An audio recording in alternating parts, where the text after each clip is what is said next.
sempat profit 68.000. Tahu-tahu yang diambil profitnya cuma 28.000. Gimana sih Pak? Pak saya juga tahu setiap ada tren pasti ada pembalikan. Tapi Bapak nggak pernah ajarin caranya gimana? Ajarin dong. Hai teman-teman Real Trader, kembali lagi bersama saya Sasi dan pastinya sama Pak Tito dong. Ya, halo. Pak Tito yang awal tahun udah trading, mana tradingannya profit, gede lagi. Untung teman-teman kebagian lumayan sedikit-sedikit profitnya ya gak? Ini ngomongin Nasdaq pasti nih. Iyalah, apalagi yang muncul-muncul di Instagramnya Bapak. Nasdaq profit 28.000. Enak awal tahun. Enak awal tahun. Ini mau ngomongin apa sih? Itu kalau dilihat-lihat Pak, kan teman-teman juga sebagian dapat dong, lihat-lihat dapat profitnya, dilihat-lihat sempat profit 68.000. Tahu-tahu yang diambil profitnya cuma 28.000. Gimana sih Pak? Udah profit 68.000 kok yang diambil 28.000. Bukan yang diambil dong, bahasanya aneh kalau diambil. Kan itu emang saya trading stop ke situ, emang stop lossnya di situ. Iya maksudnya kan siapa yang tahu market akan kemana? Emangnya saya tahu saat itu harganya akan turun. Kan bahkan kalau misalkan bilang gitu, emangnya saya tahu tradingan itu akan profit? Kalau saya tahu saya kliknya 1000 lot itu. Ya nggak gitu juga dong. Bener, maksudnya kan ya jangan market yang udah lewat terus kita bahas kenapa nggak begini, kenapa nggak begitu. Waktu itu kan bisa keluar dulu, waktu itu bisa diambil dulu. Harusnya ya itu semua dibahas saat marketnya udah kejadian, nggak guna. Ya tapi kan yang kita tahu Bapak kan selalu pasang yang namanya SL dong. Iya. SL turunin dong Pak. Enak aja. Kalau SL diturunin itu tetap kejilat tuh. Ya siapa tahu. Lossnya tambah gede. Ya kan bisa aja. Siapa tahu nggak kejilat. Ayo Enggak. Hampir dikit lagi. Balik lagi dia. Enggak. Yang ada saya jadi kayak mentor sesat. Saya bolak-balik ngomong plan your trade, trade your plan. Saya sendiri geser-geser nggak jelas. Iya. Nggak mungkin. Ya. Tapi ya Pak, itu kan kemarin Nasdaq tuh. Iya. Udah lagi turun trennya. Terus Bapak selalu bilang, follow the trend. Trend is a friend. Follow the big guys. Mana buktinya kayak salmon, beda arah malah di-buy. Tahu nggak kalau ngomong begitu? Saya sendiri juga nyesek sebenarnya. Saya sendiri nyesek nggak ikutan dapat trennya. Begitu? Iya. Karena saya udah ketinggalan sama trennya. Jadi momen dimana saya ngeliatin market trennya udah kejadian. Kan gara-gara saya habis liburan kan. Saya liburan. Liburan yang lama banget ya, kali 10 harian terus pindah-pindah tempat, ya enak sekali. Ya liburannya enak, ya kan sampai 10 hari setelah itu saya lihat market, trennya udah kejadian dulu. Ya kan saya tadinya ekspektasi saya itu paling trennya di minggu kedua lah, nggak tahu trennya udah terjadi duluan. Saat trennya terjadi duluan, ya saya lebih milih untuk nggak ikutan trennya. Karena kenapa? Karena trennya udah turun terlalu dalam, udah jauh gerakannya. Kalau saya maksain ikut ambil sell jadinya ya maksain, itu udah nggak worth it menurut saya. Jadi mendingan ya udah saya relain lah, saya nggak ikut trennya, gitu. Tapi saat terjadi tren, kapanpun terjadi tren, itu selalu ada yang namanya pembalikan. Jadi trennya saya nggak ikut, at least saya ambil pembalikannya, gitu loh. Dan itu cukup mudah ya. Ini kan teori-teori hafalan sebenarnya, bahwa yang namanya tren tadi saya bilang, kapanpun tren terjadi pasti ada pembalikan. Iya kan? Bapak nih ada tren. Ya kita juga tahu Pak. Ya teman-teman saya juga tahu setiap ada tren pasti ada pembalikan. Tapi Bapak nggak pernah ajarin caranya gimana? Ajarin dong. Ini barusan saya mau ngajarin. Yang detail Pak. Iya ini malahan kalau yang saya lakukan kemarin itu sebenarnya anggaplah ini sebagai life hack. Wah enak nih. Karena kalau tren yang awet, tren yang benar-benar panjang, itu biasanya dia bentuknya itu 45 derajat begini. Jadi kalau ada tren market lagi tengah tren bentuknya 45 derajat, jangan dilawan. Karena itu cenderung panjang trennya. Baik ini ke atas maupun ke bawah ya. Sementara kalau trennya bentuknya curam, dalam artinya bukan 45 derajat, dia 60 derajat, 75 derajat, curam trennya. Itu pembalikannya pun akan jauh lebih cepat. Tunggu Pak, saya nggak ngerti. Teman-teman juga pasti nggak ngerti.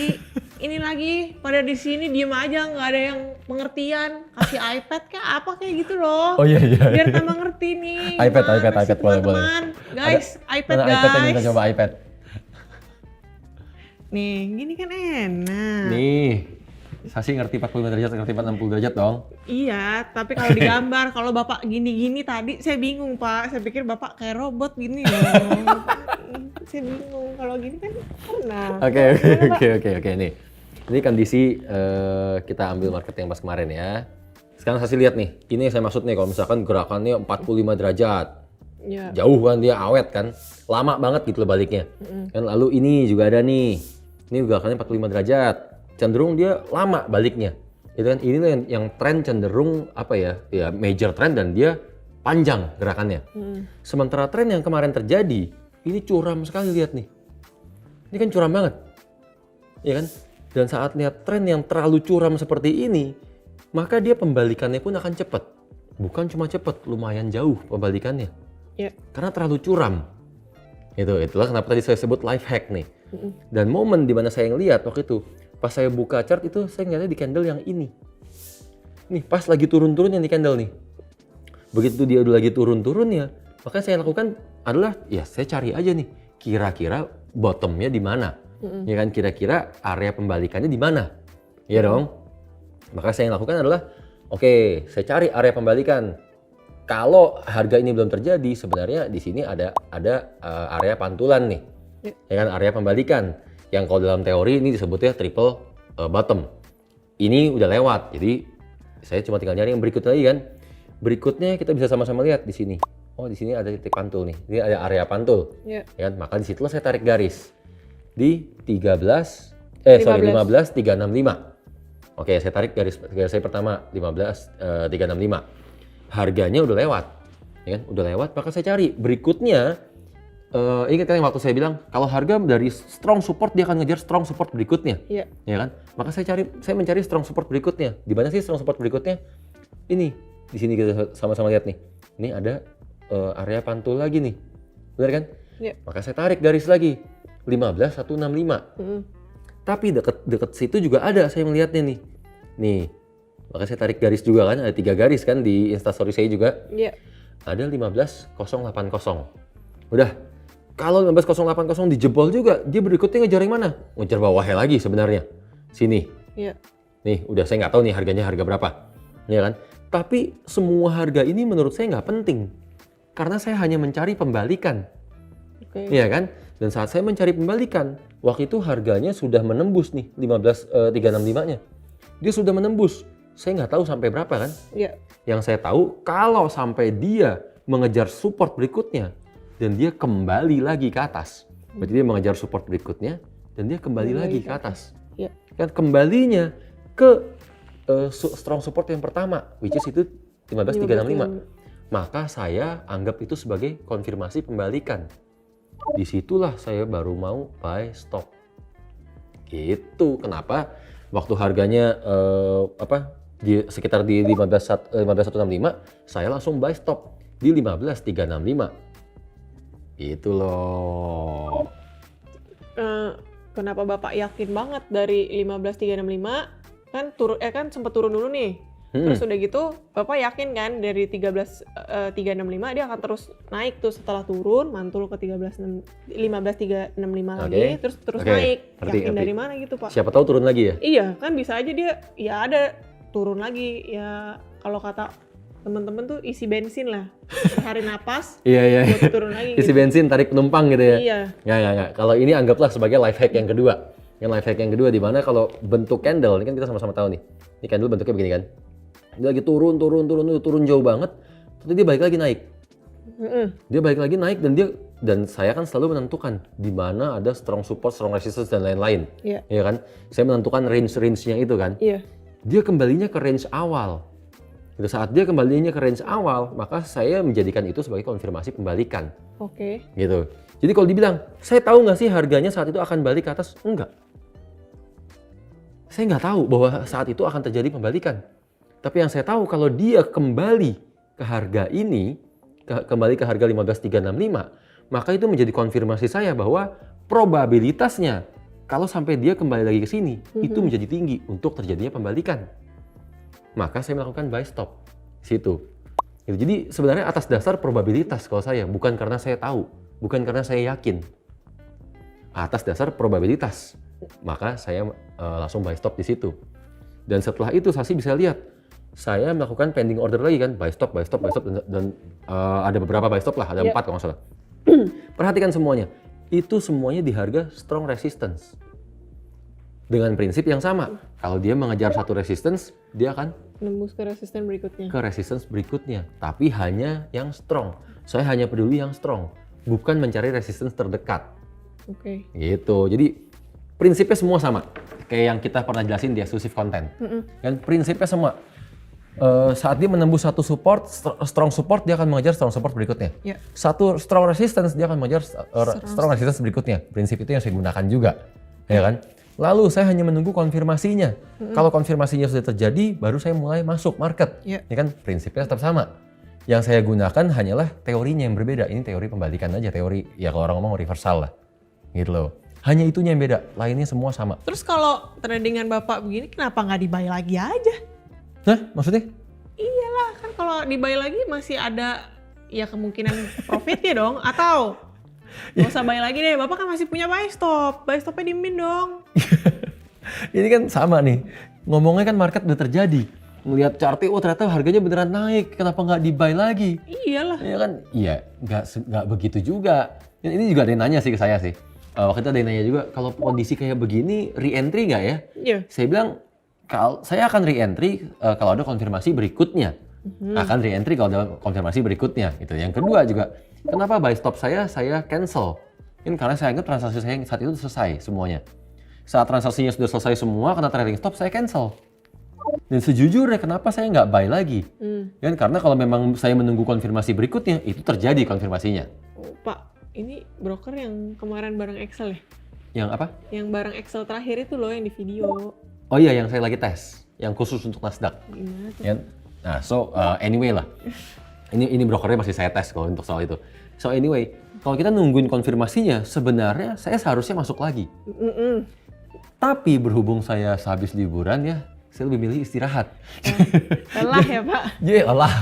Jadi terus terang saya sebenarnya tidur. Jadi saya udah nggak ngeliatin lagi marketnya kayak apa. Gitu loh. Jadi ya sudahlah. Nggak ada yang salah sih menurut saya sih. Sayang aja Pak, bisa profit 68.000 bahkan lebih. Disia-siakan gitu ngeliatnya kayak ya udahlah gitu.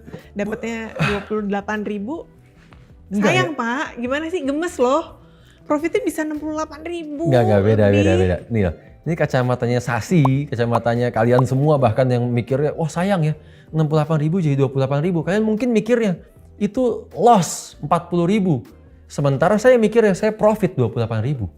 Beda cara pandang kita. Kan? Karena kalau hanya mikir, sayang nih 68.000 dibiarin turun sampai 28.000. Waktu pertama kali transaksi saya baru kebuka 1, itu profit 12.000 mungkin. Iya kan? Kok nggak saya kalau saya mikirnya sayang nih, seharusnya saya ambil 12.000. Iya. Maka itu nggak akan menjadi 28.000. Benar nggak? Iya benar. Gitu, bahwa apapun yang saya jalankan, semuanya berdasarkan hasil backtest saya. Dan hasil backtest saya menunjukkan saya harus menjalankan sistem tradingnya seperti itu. Setelah itu ya saya udah menjalankan ini bertahun-tahun. Jadi saya nggak ada yang perlu saya rubah, nggak ada yang salah. Gitu loh, itu hanya satu insiden. Ya, dan inilah yang seringkali menjadi kesalahan mayoritas orang. Mayoritas orang itu ada satu kejadian, ya kan, ada satu insiden, langsung berusaha mengoptimize, langsung berusaha memodifikasi dan mencari tahu, ini salahnya di mana ya? Wah, kalau ini harusnya stop loss saya gesernya jam sekian, atau kalau harganya sudah lewat jam sekian, baru saya geser, saya harusnya nggak kena stop loss. Yeah.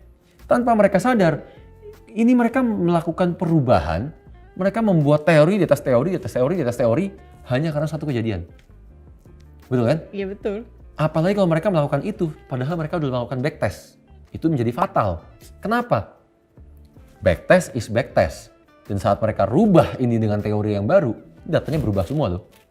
Ya kan? Ibarat kita belajar akuntansi. Kita belajar akuntansi kan, kita rubah angka yang paling atas, berubah semua nggak ke bawah? Berubah. Sama. Jangan hanya karena satu kejadian, kita rubah segalanya. Pak, Bapak tuh udah dari lama ya teman-teman ya? Pasti sering banget denger kan? Backtest terus yang diomongin. Ya emang backtest yang paling penting. Ya bahas dong Pak di satu video khusus gitu. Cara backtest. Pak Tito ngajarin cara backtest buat teman-teman. Iya loh. Backtest kan gampang, cuma tinggal misalkan mau backtest apa, tadi ada double bottom, double top. Ya carilah pola double bottom, double top, habis itu kemana harganya. Ya. Berarti harusnya masuk di mana. Ya, Kan gampang. Ya gampang buat Bapak, tapi jangan gitu dong. Kalau teman-teman belajar di tempat lain, terus jadinya dia jadi mentor sesat, jadi apa yang sudah Bapak ajarkan lain-lainnya? Kalau yang backtestnya rusak, jadi ngaruh ke yang lainnya loh. Benar nggak teman-teman, setuju? Bisa jadi nih. Backtest. Ini bisa jadi nih. Karena yang waktu profit saya kemarin ya, saya ini kena stop loss kan. Iya. Itu ada satu orang loh nge-DM saya di Instagram. Kenapa? Dia berterima kasih saya Pak, thank you. Nasdaq-nya saya profit 500%. Nah, Saya langsung bingung, kok bisa ini orang profit 500% ya? Perasaan saya stop loss kok dia profit 500%. ya kan? Berarti Iya Ya, oke, gitu. oke. Berarti memang harus ada Bapak bahas Oke. backtest buat teman-teman semua. Iya oke. Ntar saya buatin video backtest buat teman-teman kita. Tuh teman-teman udah dibantuin ya buat bilangin ke Pak Tito ada video khusus backtest. Ya. Tapi Pak ada syarat khusus dong buat teman-teman. Soal? Yang bisa nonton video backtest kita itu yang udah subscribe YouTube PTF. Setuju Pak? Setuju, saya nurut aja Mas Asi. Teman-teman pasti setuju. Oke, sampai ketemu di video selanjutnya. Dadah! Bye.